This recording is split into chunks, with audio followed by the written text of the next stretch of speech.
Broncos Country with a heavy heart. I got to come and give some brutal news. Drew Sanders has torn his Achilles. It's been reported by Mike Kliss that this happened about a month ago, right before the draft. Just an absolutely brutal loss for Drew Sanders and one of our rookie draft picks in last year's class in 2023, coming over here from Arkansas, somebody that saw a little bit of time at mainly inside linebacker, a little bit at edge.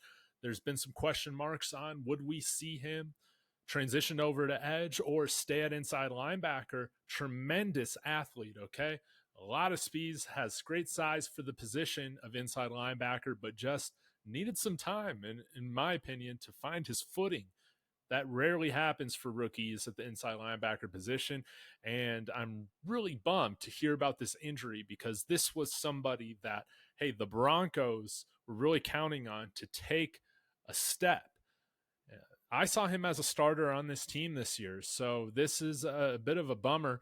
Who do you guys think is going to be his replacement? Y'all let me know in the comments. Of course, hit that like and subscribe. We're on our way to 1,000 subs, but my idea right now, I think we'll see Alex Singleton still slot in there as one of those starting inside linebackers, and then things get pretty interesting. Jonas Griffith is somebody that I think a lot of us have been very intrigued with, but he hasn't been able to stay on the field due to injury. But he's on contract, under contract right now for a little under $1 million. And then we also signed Cody Barton from the Washington Commanders, a decent inside linebacker signing. I don't think Barton brings anything like a Pro Bowl upside or anything, just because he's a little bit farther in his career at age 28 right now. But nonetheless, somebody who has graded very well in certain areas, but I think has a little bit to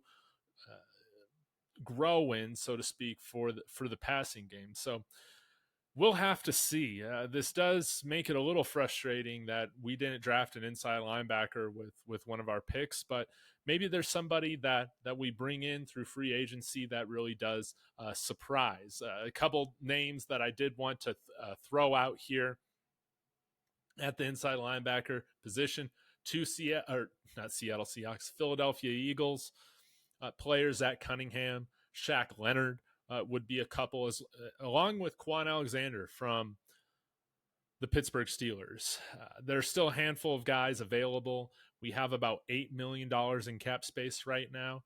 Depending on what happens with Cortland Sutton and his contract situation, maybe there's some more money to be freed up that could help us acquire another inside linebacker. But I think that most likely you're going to see Cody Barton and Jonas Griffith compete for that other starting inside linebacker spot. So y'all let me know your thoughts. And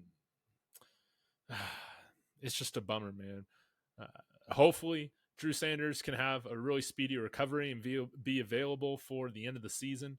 But I don't want him to rush this thing back. And Achilles is it's a very serious injury, and that's something that I would rather have him take his time with to make sure that he comes back in 2025 ready to bounce back, ready to reach his potential. He's somebody that we spent a high draft pick on, and so this is a bummer. But going to be back tomorrow. OTA start tomorrow as well, but I got a fun video recorded talking about Devon Vele and how he might be a little similar to Marcus Colston in some ways. Okay, so again, thank you for the support, guys. We'll get through this Broncos country, and as always, go Broncos.